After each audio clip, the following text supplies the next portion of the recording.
We're back, whole 9 yards here on a Monday evening, 7 p.m. Eastern. Brandon, game five.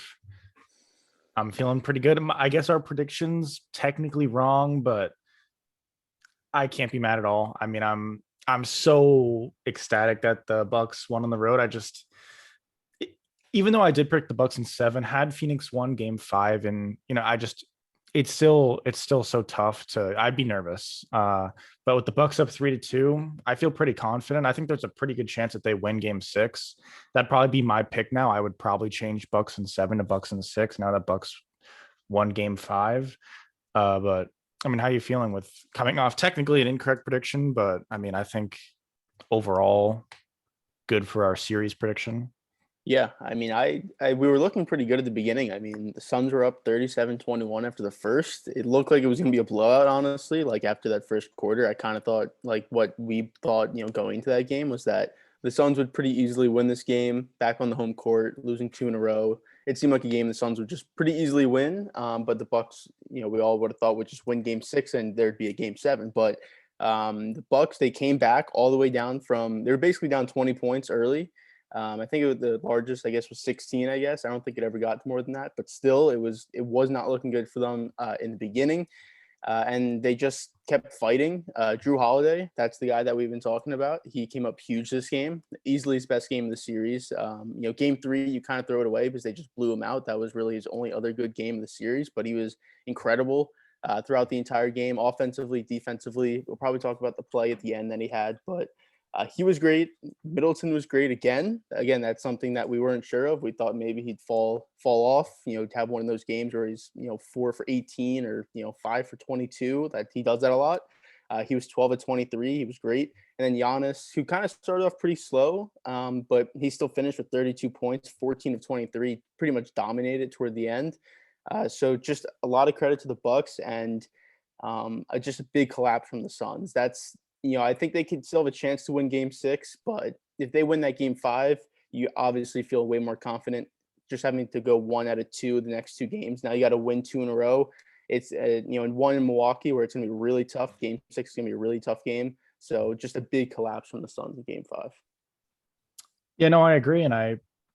Well, first off, I guess for the rest of the series, I am going to take Bucks in six. To me, I don't see Giannis wanting to have to go to a game seven in Phoenix. And I mean, that goes without saying. It's going to be so tough for Phoenix to come into Milwaukee and expect to be able to take it to a game seven. I think Giannis is going to be as motivated as ever. I think he's going to be super aggressive going to the basket. I think even though he's going to miss a bunch of free throws, he's still going to, like he's been doing pretty much the whole series, the whole past couple of series. He's not afraid to drive, even if they're giving him the shot, which I think is a definite bonus. I don't know what to expect out of Middleton and Holiday at this point.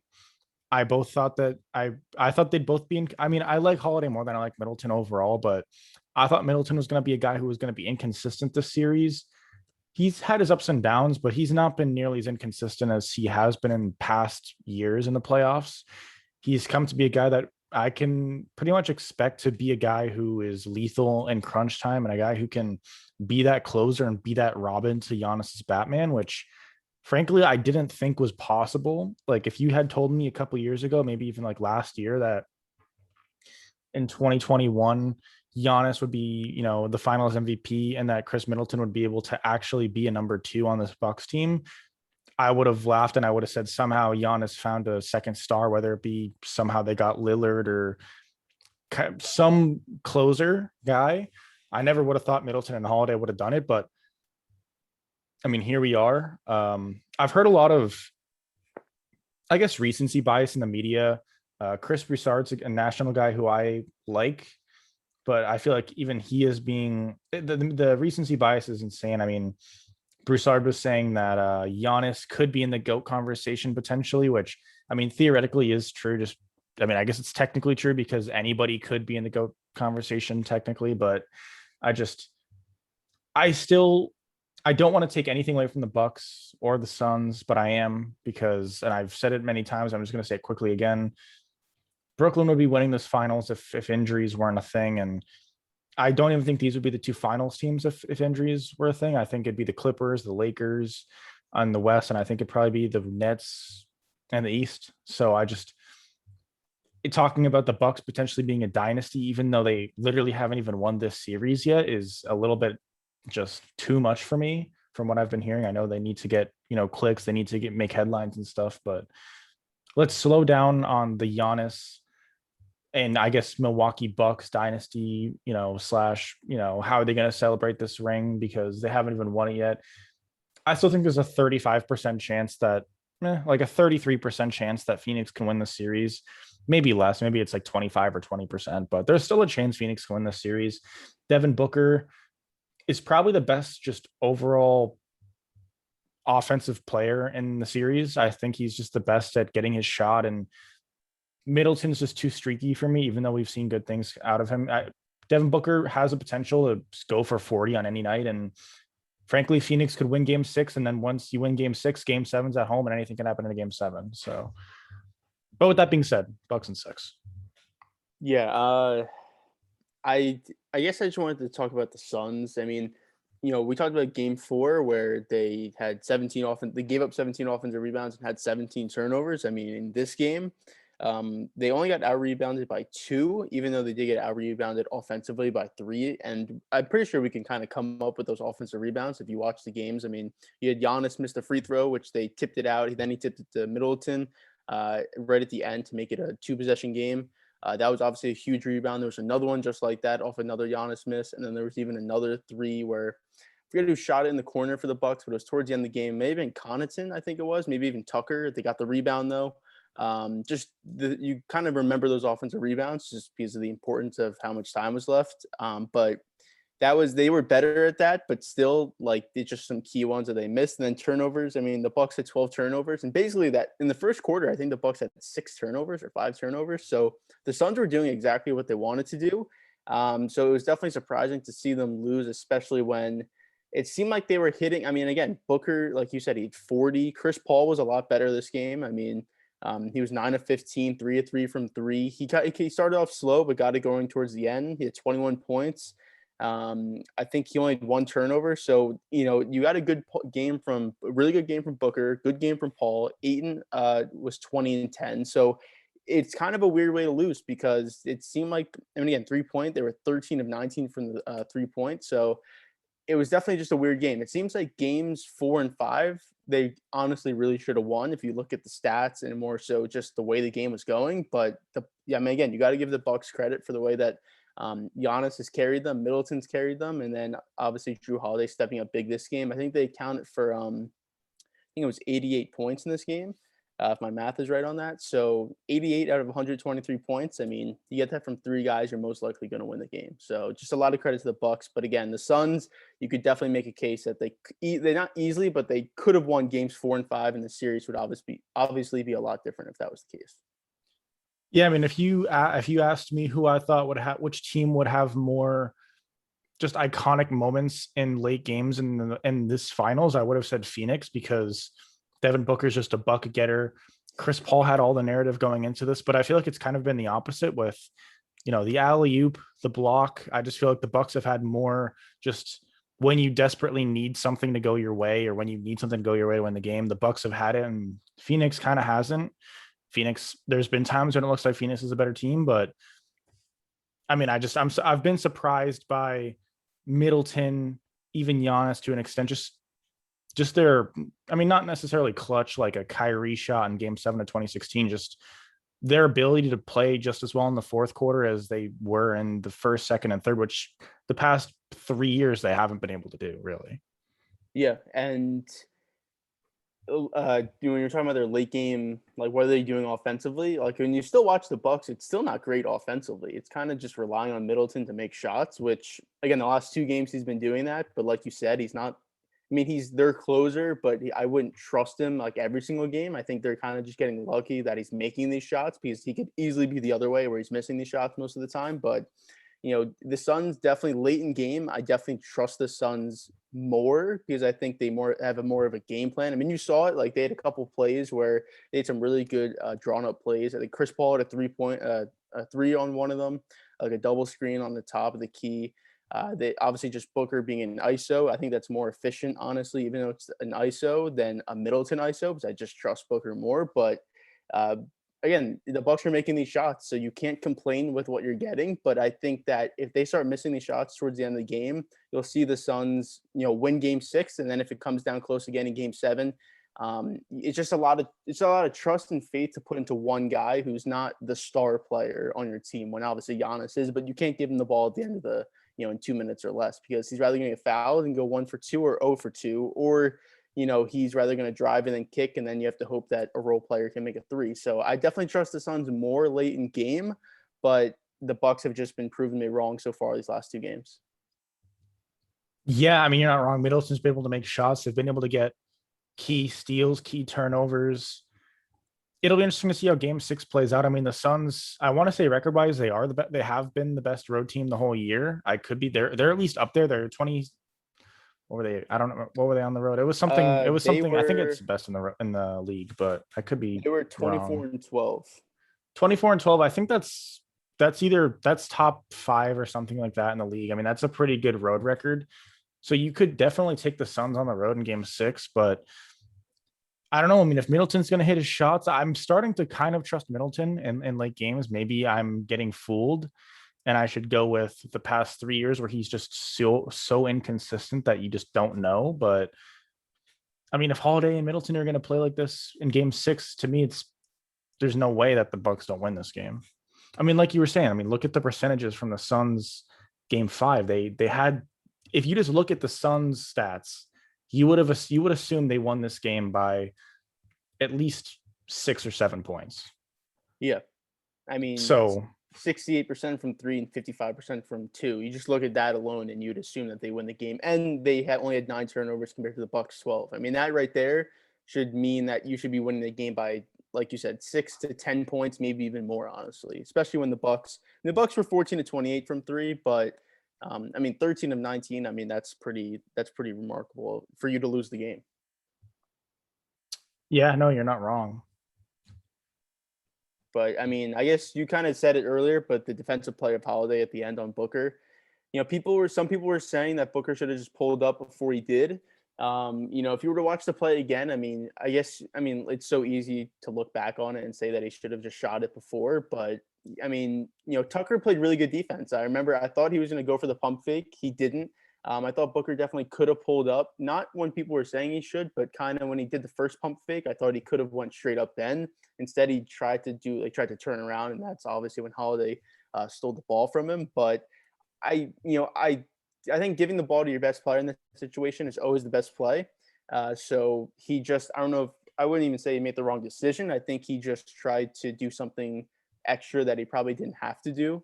But he did what he did. Holiday made an amazing play, because if Holiday doesn't, I think he was on Paul there. If he doesn't leave him, then Booker can easily turn around and do a fadeaway jump shot. So, you have to give a lot of credit to Holiday for his defensive presence, which obviously has been great the last 3 to 4 games with that.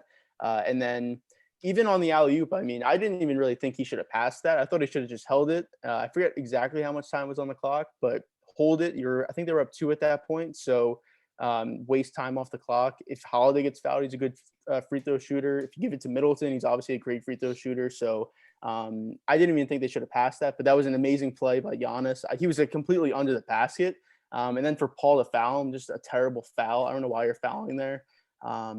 So it was a complete mess. It went from somewhere you could possibly even take the lead, maybe even been tied at that point, to giving up a basket and one, which Giannis missed a free throw, but then they got it right back. So just a terrible sequence for the Suns. Yeah, my thought philosophy I mean, to me, that turnover by Booker and the steal by Holiday, I view it more as I would blame the other players on the court on the Suns, and I would blame Monty Williams more than I would blame Booker. I just feel like you're watching that and you see 3 people swarmed around Booker. He's clearly going to get trapped. He's going to either turn the ball over or jump ball or a bad shot or turnover on a pass. If I'm Monty Williams, I'm calling a timeout. If I'm Chris Paul, I'm calling a timeout. And it's confusing to me because we've been calling Chris Paul, the most intelligent basketball player of all time, or the most intelligent basketball player in the NBA, maybe not named LeBron, or he's at least on that level. And To me, I feel like if LeBron's on that court, I feel like he probably calls a timeout or he has some sort of just foresight for that so that doesn't happen. Maybe I'm wrong, but to me, if Chris Paul is a coach and a player all at the same time and he's on the floor, you shouldn't be turning that ball over. If Monty Williams is the best coach in the league, he won coach of the year, right? No, sorry. He was second. Thibodeau won it, He right? should have won it, honestly, but yeah. But if he's the second best coach in the league, then he should be calling timeout or he should not let that happen. Same with the other players in the court. I want to say Crowder was on the court too. He's had finals experience. He should be more aware. It's just a bad turnover in a really bad spot when you obviously needed a bucket. I I I mean, you can blame Booker. I'm not going to. I would look to blame Paul, Monty first. Yeah, I mean, I could definitely see that. Maybe other players in the court probably could have seen that situation, but I think even with it, you know, it's still it's such a split decision, for someone else to call timeout or Booker to, give it to Paul when he turns around because he obviously just wouldn't see Holiday coming at him. So I think it's tough to, kind of look back and say like, oh, you should have done this, should have done that. I could definitely see what you're saying, but it's just you just didn't expect that to happen. You kind of expect Booker to make the right decision, whether it was the jump shot or it was a pass out or anything. Maybe if it wasn't there, you're right, calling timeout, just resetting the play. I mean, they still had one left. They called it after the Middleton free throws, after the Giannis dunk and everything. So it's again, it's a really tough situation. If you're put in that situation yourself, you're probably scrambling to come up with something to do also. But I can definitely see what you're saying, though. Yeah, and I will say, just that pass was really risky by Holiday, the alley oop, Yeah. because if you turn it over, I mean, like you were saying, if you turn it over or if something goes wrong, then the Suns are probably running back in transition with a chance to win the game with like 10 seconds left on the clock. Yeah. Super ballsy pass. It worked out. I mean, thankfully it worked out. So I'm not going to complain. I mean, that's what chemistry is. That's what a team like this should have. Although Holiday is, a new addition this year, that's what a team in the final should have. They should have this chemistry compared to, even though I've been talking about the Nets, they'd win the finals if they were all healthy. That's maybe a type of chemistry they wouldn't have. And I'm not, maybe it's not bad because if that's Harden running in transition or Kyrie, you just hold the ball and you get fouled, you make it both of your free throws, and that's that. And you're kind of in the same scenario. But yeah, I mean, it worked out. So I'm not gonna complain about it. But yes, I would agree that that was a risky play.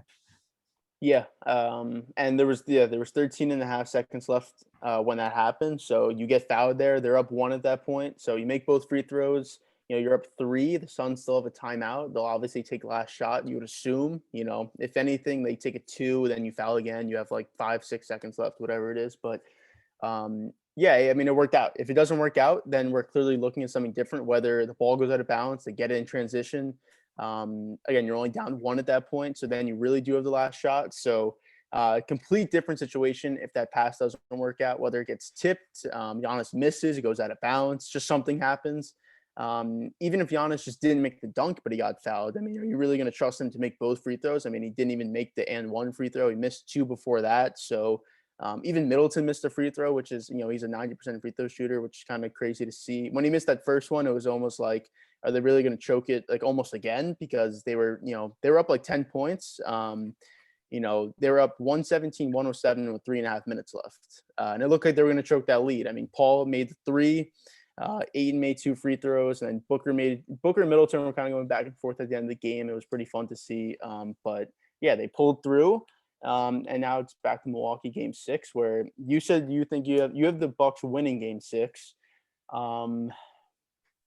I mean, I think I'm going to go with the Suns only because I want to see the series go 7 games. Not even if I didn't predict 7 games, I think with the way, just living in the present, it's just a really fun series, which I don't think a lot of people really thought it was going to be this exciting of a series between these two teams, but it really has been. So I kind of want to see a game 7.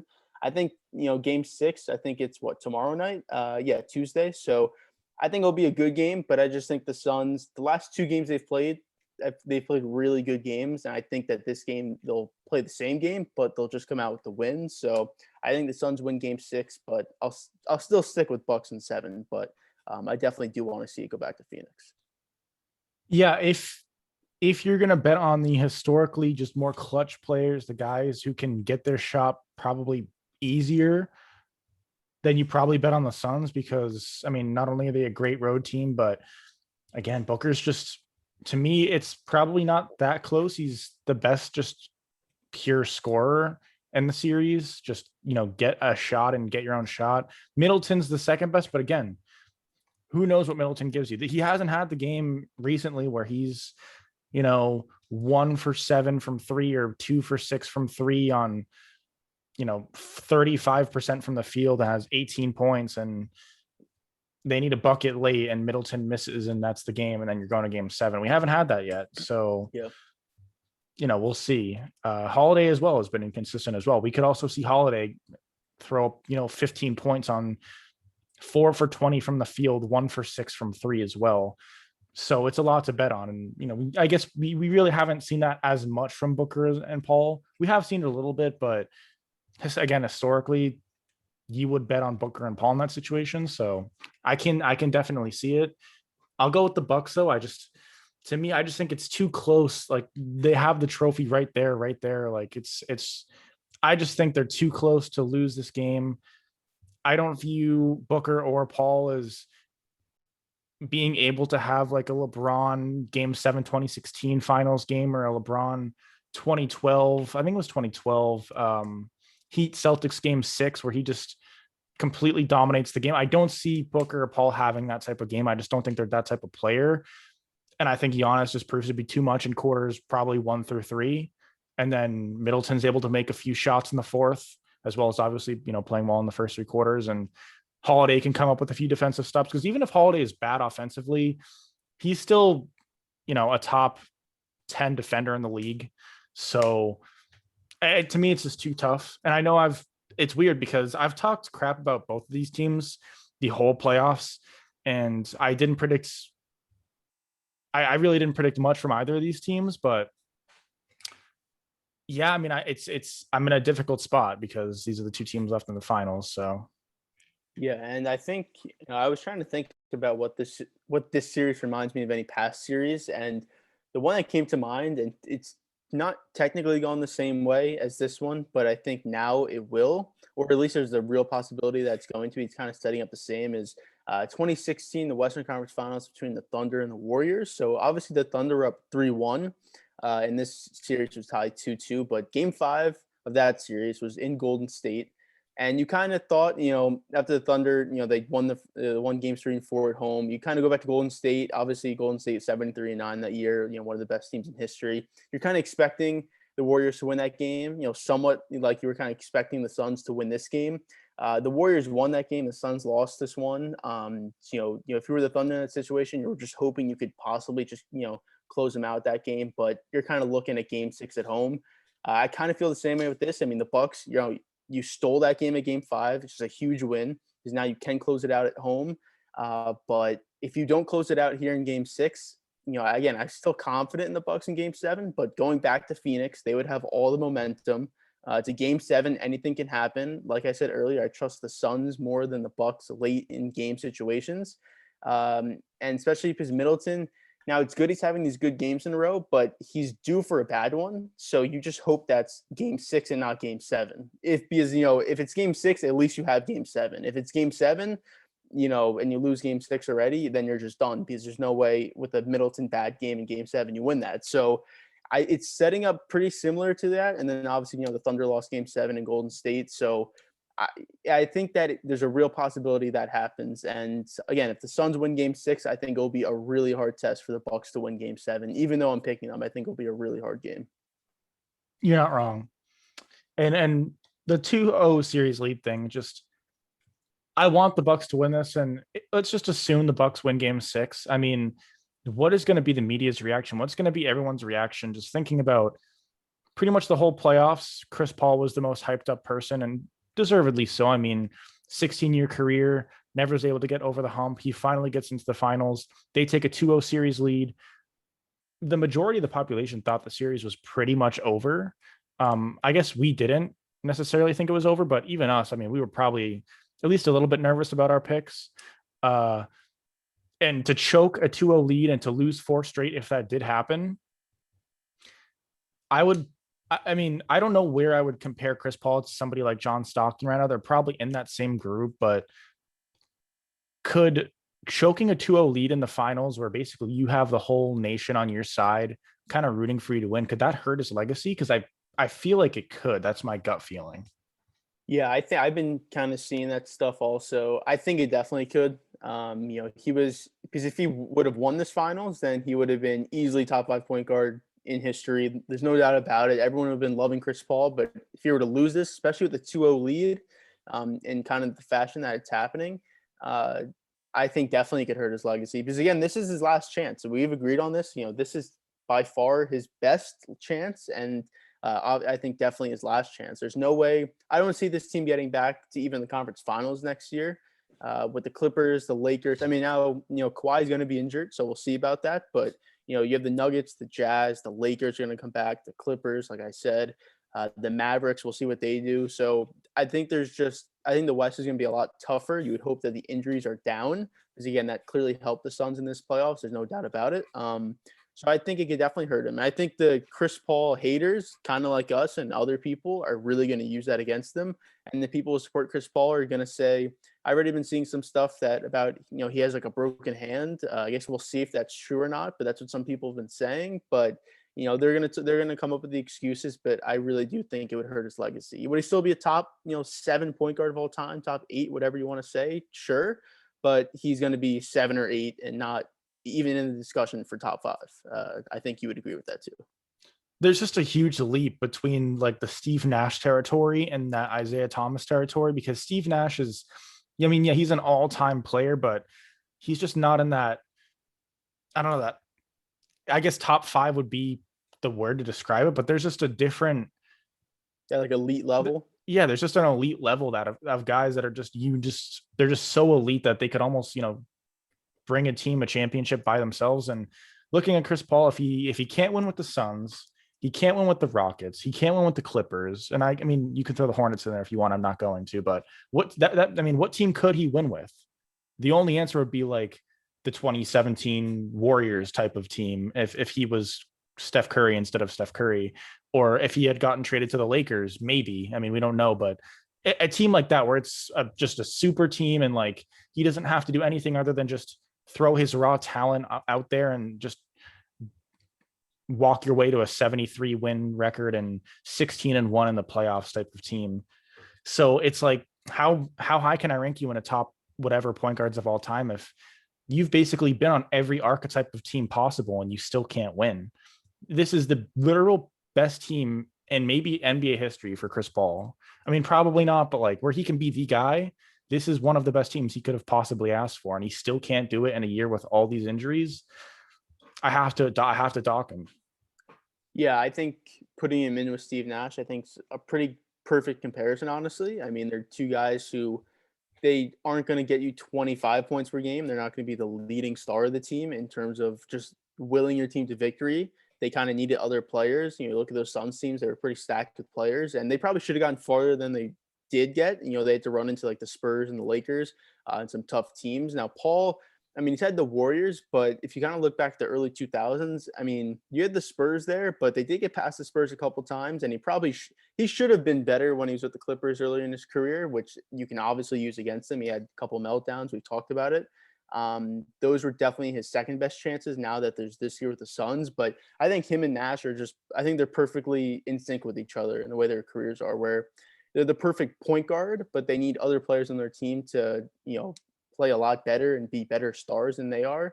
And without that, they're by themselves. They can definitely lead a team to a playoffs, like him on the Thunder last year. But they're just going to get to the playoffs. They're not going to do anything else than that. And I think he's perfect with Nash. I think, Stockton would have been there, but he had Malone. So, if Stockton was by himself, he's probably just with Paul and Nash, but he had Malone. So he's obviously going to be higher on that list. And then he was obviously great defense. Not saying Paul's not great defensively, but Stockton, the all-time leader in assists and steals, and that would probably never even be touched if you look at the actual numbers. But And the argument for Stockton is that he just had to face MJ every single time, and yeah, that's just like, if you have to face the greatest player of all time, well then okay, that's just unfortunate. For Chris Paul, I mean, yeah, he has to face a bunch of great players, but it wasn't like every single year he was just going up against MJ and just hitting that brick wall. He had many opportunities. Like, I mean, we could just go through finals years of what teams came out of each conference. I just off the bat, like 2012 Thunder. I mean, I'm not saying that has to be the year. I'm just 2012 Thunder, 2011 Mavericks. Like, these are not insane teams. These aren't like the 2017 Warriors, 2018 Warriors. These are like teams that were beatable. yeah, Not saying you should have beat them or whatever, but one of these years, I'm yeah. not going to expect you to beat the 2017 Warriors, even though, I mean, you kind of could have, but Yeah, that was easily the toughest team he had to go against was the Warriors. And, like you said, like the Thunder were pretty young. They were also injured a little bit. You had the Mavs who, except for 2011, they were there, but they weren't exactly huge threats. You had the Spurs, but they were older. Even though they made they made the finals and won one, they were obviously an older team. So they were beatable, unlike, when Paul just got into the league, when they were pretty much unbeatable, them and the Lakers. So he had a lot of chances. I mean, I think they lost to the Grizzlies, they lost to the Rockets, obviously, in that 3-1 series. When they had that 3-1 series lead, they lost to the Grizzlies one year. So they've lost to some teams that they really shouldn't have lost to. And for 2017, 2018, that's obviously hard because you're technically going up against the greatest team of all time. I guess you could say second best, but that 2017 Warriors team was arguably the best team of all time. So, but even then, he had them on the ropes. He got injured, and again, that's another fault for his career. So he always gets injured at the wrong time, and yeah, it's they lose it. If he loses this finals, it's going to be a tough way for his career, not to end because he's not going to retire, obviously, but he's obviously coming to the end. So it's going to be a tough way to end his career, which kind of sucks. But that's what happens, I guess. and looking at the other side, looking at Giannis, let's just assume that the Bucks do win the series. I mean, what do you think of Giannis? What do you think of Giannis if they win the series? Well, I mean, like you said, Chris Broussard said he'd be in like the GOAT conversation. Did he mean like now or in the future? No, he means like if he keeps winning, that he would have the potential. My only problem with it was you have to assume he keeps winning, which to me, I don't think is a safe assumption because I don't even have to talk about it. You already know. Everyone that's watching this already knows why that would be. Just that's a stretch. Yeah, I mean, I think he would have the accolades to be there, but for him, the consistency of the next 5 to 7 years of him being in the finals is going to be tough, especially the next 2 to 3 years. But if he can win another, 1 to 2 finals, if he can get to if he can get to like 3, if he can even just get one more, again, they haven't won it yet, but let's just assume he does. He'll have at least 2 MVPs, 1 Defensive Player of the Year, probably even another couple. Honestly, maybe even another MVP, all the All-Stars. I mean, it's huge for him, and he's only 26. I mean, he's not. LeBron got his first when he was 28. Steph got when he was 29. MJ, I think he was 28 or 29. So he's 3 to 4 years ahead of everyone else. That's huge for a legacy type thing. So if he can just continue, if he could win 1 or 2 more, because again, you're not expecting him to win 5, 4, 5, 6. That's totally unreasonable. I think he could definitely be in that conversation, especially with his defensive ability, because that just adds, that's one half of the sport anyways. So I think he definitely could get up there, but again, we won't know that for another, 7, 8, 9 years, but he's definitely on the path if he does win though. I would disagree with saying he's on the path. My only reasoning to that is, yeah, he may win, but if we look at MJ and Kobe and LeBron, if you look at the odds to win the title after they win their title, so let's just take LeBron. When LeBron won his first title, there's no way they weren't like considerable favorites, like by a solid margin. Yeah. They were favorites by a solid margin. If the Bucks win this finals, they have probably the 3rd or 4th best odds to win the title next year. Maybe second behind the Nets at best. Yeah, but like I said, for the next 2 to 3 years, I don't think he will, but you also have to remember that like Steph's not going to be in the league much longer. LeBron's not, KD's not going to be, Harden's not going to be. All these other guys from the last 7 years that have dominated the league aren't going to be here anymore. So it's going to open up paths for other teams to get into the finals, which is why the Bucks are in one. You can say injuries, which I would agree with, but when those guys are out of the league, it's not like LeBron's going to reach 10 consecutive finals or whatever he did. So I think there's going to be more of an opportunity for him, especially in the East, where it seems like all the really like the superstars are in the West. It kind of seems like. So I think there's definitely a path for him. Once this Nets thing is over and once LeBron retires, I think there's a real path for him to at least get to a couple more. Again, he only has to win if he, let's say he wins one, he only has to win one or two more in my eyes. I mean, if you win three championships and let's say he finishes three MVPs, three Defensive Player of the Years or whatever, I mean, it's pretty hard to argue that he wouldn't be at least in the conversation. Obviously he's not going to be, 1, 2, 3, or 4, but it's pretty hard not to put him in the conversation for somewhere up there. But again, we won't know that for a while. But Yeah, we'd have to see the context. We'd have to say who he's going up against, what's going on around in the rest of the league. I still 100% count this championship if they win it. I don't view it as like the Warriors wins for KD, where I almost just don't even count them. I mean, obviously I do, but a ring like this I count more than a couple rings like that. To me, I just think that they matter more. But even then, with that said, there's just too many injuries in this year where I have to see more. I have to see another run like this where you meet a fully healthy, maybe not the Nets specifically, but a team like the Nets. You'll get against a fully healthy Clippers team in the finals, or a fully healthy Lakers, or maybe a Nets team that doesn't have Harden or doesn't have Kyrie, just a team like that. Because this year they really didn't. I mean, the toughest team they've played all year has either been the Suns or the Nets, and the Nets without their second and third best player, arguably their first and third best player, maybe. I mean, that's tough, but yeah. yeah, I mean, I don't know. I just think that, being 26, if he was 29, I really don't think, he obviously get some consideration, but him being 26, I mean, it's just so young, it just like that's kind of what we're thinking Luka is hopefully going to be at some point. He's only what, 22, 21. So he still has another 4 years, until he even reaches Giannis's age and he's already doing what he's doing. So I don't know. I just think that there's definitely a real possibility of it happening, but like I said, he's gonna have to win a couple more and be the truly best player on the team, which he obviously is. He'd win Finals MVP if they were to win it, but be like the true best player on that team. Who would you rather? I mean, this isn't necessarily super related, but who would you rather have for the next, we'll say 4 to 6 ish years, 5 years, Luca or Giannis? Um, I think I'd take Luca only because of his ability to handle the ball and also have the ball in late game situations. I mean, I think that's what it really comes down to. Giannis would be the more like dominating.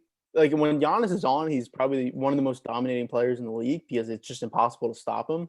His free throw shooting would obviously, hinder that. But Luca, he's already getting better at shooting anyways. He basically puts up 30, 10, and 10, if you just look at his numbers. And like we said, he's only 21, 22. So for the next 4 to 6 years, he'd only get better. Giannis would get better too, but I think Luka would be better at stuff that matters in today's NBA, which is shooting and ball handling. His free throw shooting isn't great either, but I think that would improve also. As long as you're like 75% from the free throw line, I think you're fine. So I think I'd take Luka.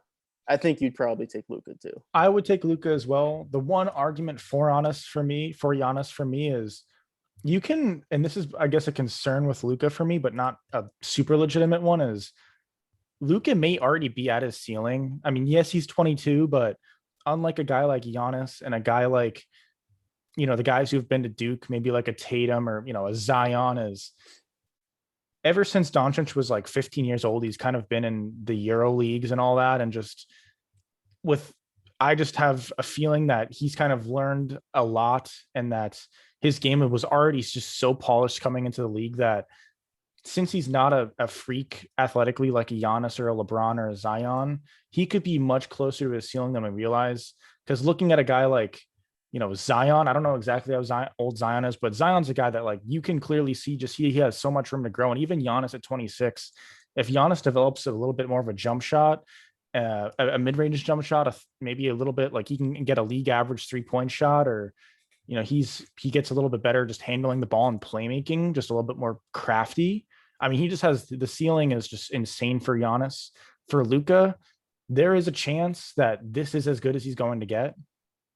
He might already be 90% of himself, which I mean isn't a bad thing because he's already so good. And there is a chance that him right now in 3 years, if he doesn't get any better, could be the best player in the league.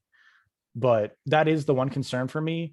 And if Luka doesn't get any better, then what type of team would you have to craft around him for you guys for the Mavericks to be championship contenders? I'm not exactly sure what the answer to that is, but for Giannis, I kind of already have a recipe of that. And he also has just so much more room to grow that if I'm having one of these guys for the next 5-6 years, I think you could make an argument that Giannis has the higher ceiling, especially if we were in like a fantasy draft environment, which is obviously this would have to be an environment like that if we were actually, realistically, if this was a realistic question, it would be in that type of an environment where you don't really nobody gets a number two because the number twos are gone by pick 25. Yeah, I mean, I think I would disagree with that. Not saying that Giannis wouldn't have room to grow, because I think he obviously does, and I think he would improve, but the 3-point shooting is never going to be there. The mid-range game is really never going to be where you'd want it to be. It's definitely going to improve, but it's never going to be at a point where it's consistent enough for him to just go like that's a move of his. Where for Luka, I mean, like I said, his shooting's gotten better every single year. He went from 31% from three last year to 35% this year. And that was on basically the same attempts per game. So he's already getting better. He's only 21 years old. And that was one of the biggest things against him is that he shot it a lot, but he just wasn't a great shooter. So if he can be, again, 35%, I think that's what Devin Booker shot from three. So, and Devin Booker is considered an elite shooter. So if you're going to shoot 35% from three, 34 to 36% year in and year out. I think you take that even with the amount of attempts that he takes. And he's going to get better with, Giannis has been in the league for 8 years. Luka's been in the league for 3 years. So over the next 5 years, when he matches Giannis's 8 years at this point, I think Luka's going to see the game way better. I think the pace is going to slow down. He's kind of like Harden, where he doesn't have to be a freak athletically for him to succeed, even more. I think that him being, somewhat out of shape, he's not in the best shape and he's not the fastest, can't jump the highest, but I think he just plays his game and it obviously works. And now I kind of would agree with you, building a team around him, I think can be somewhat tough because you have to get the perfect guys around him, which are 3-and-D guys, rim runners with your big men, and then guys who could switch pretty easily. So you definitely need that. You need the right, recipe, which is what the Mavericks are struggling with right now, while the Bucks kind of have it set, obviously, with them being in the finals. But I think it's pretty tough to turn Luka down when, just the ability that he's shown. I mean, again, he averaged 28 points per game this year, 8.5 rebounds, 8 assists. It's just tough not to take that when he's only 21 years old and he's going to get better. Yeah, no, I don't disagree necessarily.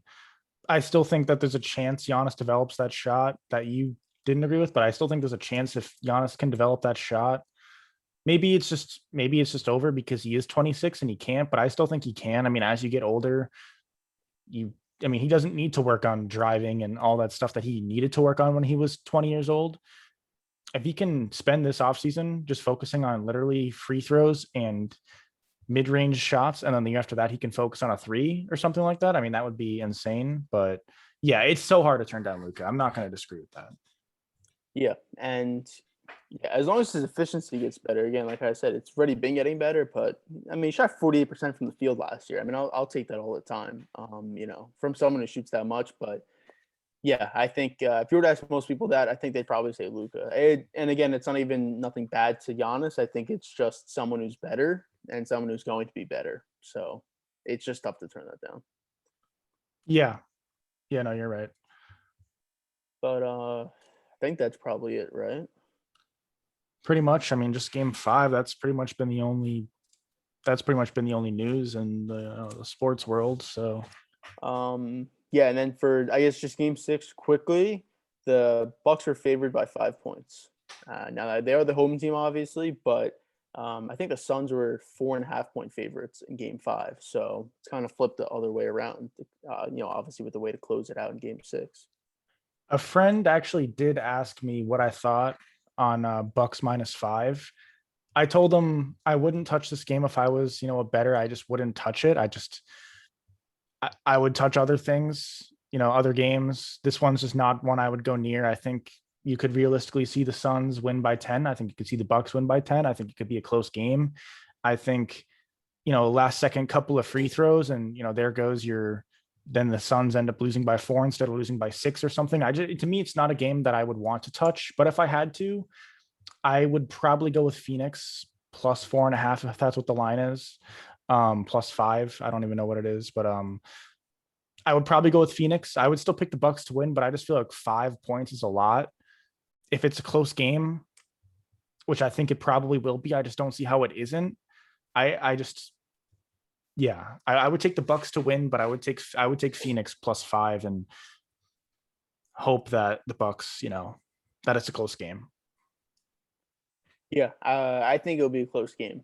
I mean, it's obviously the Suns. If they don't win, I mean, they go home. So I think it'll be a close game. I think Booker's put up 40 points back-to-back games. I don't even know what else he could really do. So I think this game is on Chris Paul. I think if they lose, I think it's maybe unfair to say, but I think it's kind of his fault. And if they win, I think he's probably going to be the key reason as to why they would win this game. So not only are we talking about Chris Paul's legacy in that they would have just lost the finals, lost it while being up 2-0, but I think this game is really going to have a big impact on him. And I think we'll see after the game, if they win or if they lose. I think we'll see the reaction from social media, then obviously the next day and all the sports shows that a lot of it could be placed on Chris Paul and what they'll be saying about him. I think it'll be pretty negative, to be honest, if they lose. I would want to agree. I haven't seen as much Chris Paul slander as I would have liked to since they're down 3-2. But again, I mean, if they lose the finals, that's a whole nother thing. I mean, and there's just not really much going on in the sports world that it's pretty much probably going to be the talk for until maybe the NBA draft. I don't even think the NBA draft would get much coverage nationwide. I just don't think that's, a nationwide thing, at least outside of the first 2 picks, probably 3 picks outside of Cunningham, Jalen Green, and Evan Mobley, probably. But yeah, I mean, as far as a NBA fan, I'll be rooting for the Bucks, no doubt about it. Game 6. I honestly might be rooting for a blowout. I mean, even though I love to just watch close games, and I'm more of an NBA fan, at least when it comes to these 2 teams, I'm more of an NBA fan as opposed to rooting for one team. But I don't want to see. Please, if the Suns come back from 3-2, and if they win Game 7, and Chris Paul looks, like an all-time great, then you can throw the past 2 or 3 podcast episodes in the trash, and we'll be eating our words. And I don't want that at all. So I will be rooting for the Bucks. How about if Paul plays bad and they win though? If Paul plays bad, you think and the Suns win? If the Suns win Game 6, Game 7, but Paul plays bad, you think it would even matter? Or do you think people would just see it as they won, so he's a champion? I think you have to view it as he won. He's a champion. Even if he plays bad in Game 6, 7, it's not like he had I guess he would have maybe had a bad finals, but it wasn't like he had a horrible finals. And he still had a great playoffs in general and was able to lead this team past the Lakers and past the Nuggets and past the Clippers. So it's still an amazing run. Even if he doesn't win finals MVP, the championship still justifies that he can be the number 1 guy on a team and lead a team to a finals victory, which is what we're questioning right now. Cause I think that he probably can't do it. And if he proves me wrong, he's a top 5 point guard of all time. If he proves me right, then he proves me right. And he's probably in that 7-8 range behind a guy probably behind Stockton. So yeah, if he plays bad and they lose Game 6, sorry to cut you off, but I will be very, very happy, and I'll do something fun for the show. I'll come on with something. I don't know what I have, like some prop that I could bring onto the show for fun, but I wish I had like a Giannis jersey or something, but I don't. So turn into like Cliff Paul or something. Turn into Cliff Paul. That would be good. I mean, I hope we see Cliff Paul Game 6. I hope somehow they get mixed up and Cliff Paul's the one playing. Yeah, I mean, I think I would agree. The worst outcome would be Suns win Game 6, Game 7, and that would be terrible. And again, it's so weird how much like we really don't like Chris Paul, but we just don't. I mean, yeah. But that would be the worst outcome by far. Yeah, I don't even, it's literally just because of the media. It's nothing against Chris Paul, his game, or the way he plays, or the grittiness that he has on the court, or the flopping. It's really none of Mhm. that. It's just I think the media just is so weird when it comes to Chris Paul, even weirder than a guy like LeBron, just because LeBron's a different breed. But yeah, I A little bit for me is the game, like the way he plays, but I would agree a lot of it is the media also. Seems like he never there's just some people, no matter what they do, they just never no one ever talks negatively about them. That's the same with Lillard. I really don't like Lillard that much because I mean no one says anything bad about him. It's crazy. I just don't understand. He's never I mean, the one year he made it out of the one year he made it far in the playoffs, they got swept in the Western Conference Finals without Kevin Durant. I mean, and he was terrible that entire playoff series except for round one. So I mean, he always gets bounced out of round one anyways. But that's another guy too. He's another guy for me.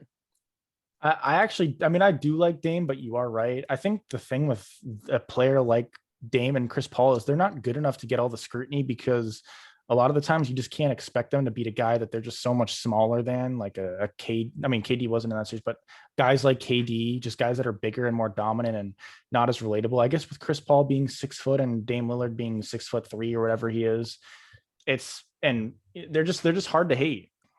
I don't know. I don't know. There's Trey Young. There was Steph. I mean, there was a lot of people who hated Steph early in his career.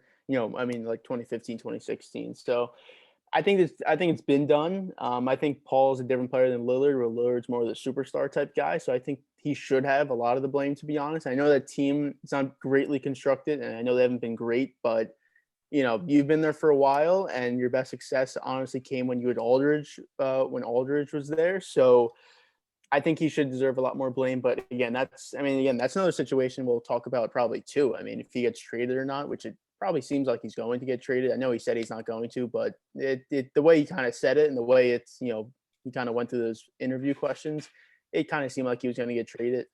So that'll be another story, when the finals is over.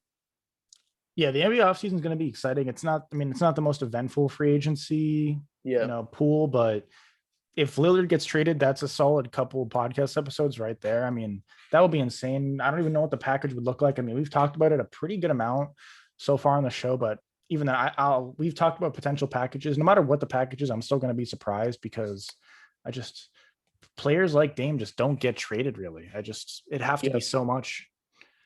Yeah, I think the one thing I saw, which it was just something that someone threw out, but it's probably maybe the best offer they'd actually get would be from the Warriors. It'd be like I think it was Wiseman, or it was 7-14 Wiggins, and I think Wiseman, Yeah, or maybe that's what I've Wiseman. heard too. Yeah, Yeah. it was definitely 7-14 Wiggins, which that honestly, that could be easily their best offer. I mean, because what team can really match up, whether it's salary wise, because that's such a dumb rule, but salary wise, pick wise, young star wise, there's not many teams that are really out there, especially competitive teams. Obviously, that's a team they'd want to go to.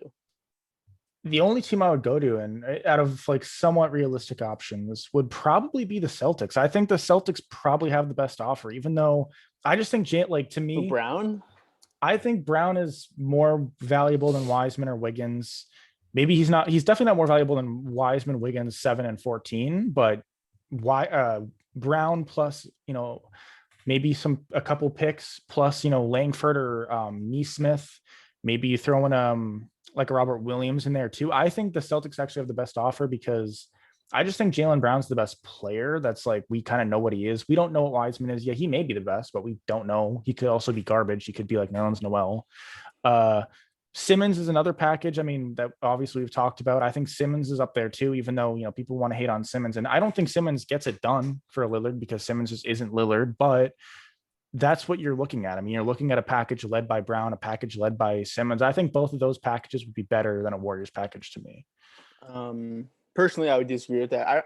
I think Brown's the best player that you've probably said, but he's not one. He's not a ball handler, which I think just matters. Like if you're gonna get like a point guard back or draft picks back, which the Celtics they don't have a 7-14 to give up in this draft.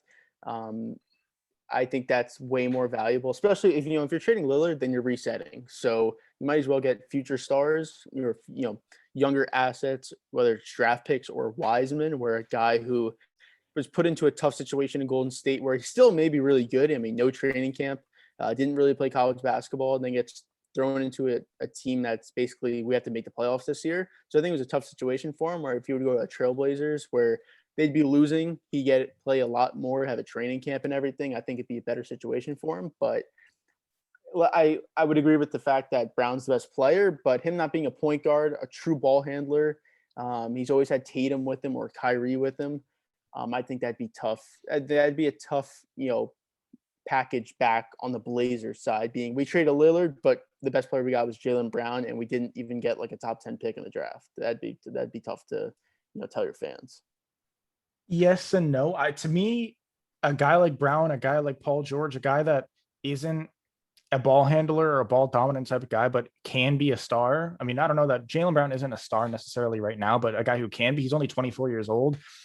I think that's probably harder to get than it is to get a ball handler. You're not getting one back, but you're not going to be great. You can still use your future draft picks to get a guy that is a ball handler. And I think that's probably easier to get in the draft than a guy like Brown who can develop into a star as a guy who doesn't need to touch the ball. Maybe I'm wrong on that, but I don't know. Maybe the Warriors package is the best.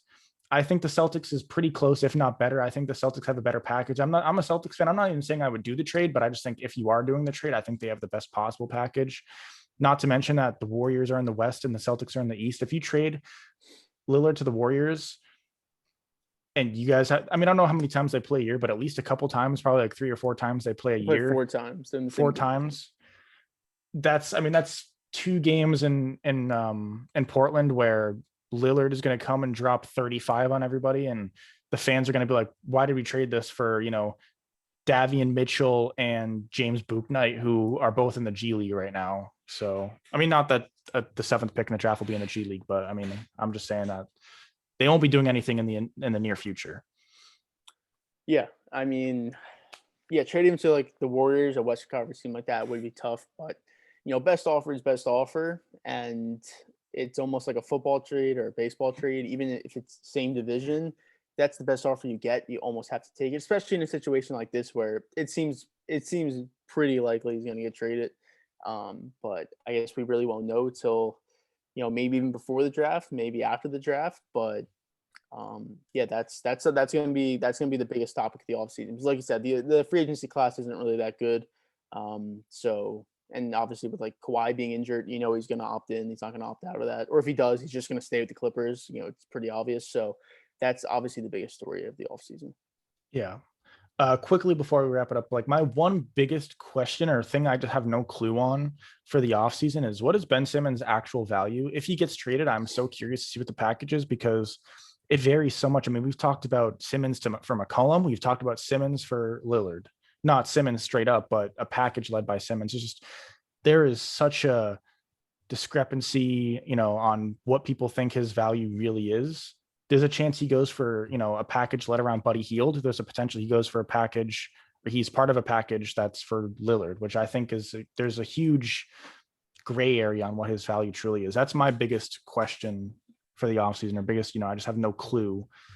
But I mean, that's pretty much it unless you have anything else to say. No, I mean that's probably it. I guess the one thing was just that he could even go for Kemba Walker, so he could go from basically like the bottom to the mid tier to the high tier, which we'll have to see where he falls up. I think it'll probably be the bottom to middle tier, but or he just doesn't get traded. I mean, we still don't really know. So it's Lillard and then it's Simmons for the biggest storylines of the offseason, and we don't know where either of them are going to go or if they even go at all. Yeah, but that's pretty much it. Appreciate everybody stay to the end. We'll see where Simmons goes. We'll see all these questions answered in the next couple months. Draft, stay tuned for it. Me and Brandon will probably come out with a mock draft or 2 in the next 10 days or whatever, whether it's on this channel or the Clips channel. Clips channel is in the description, so if you want to see any videos we've put out there, feel free. Social medias as well. We will be back probably after Game 6. So goodbye. Yeah.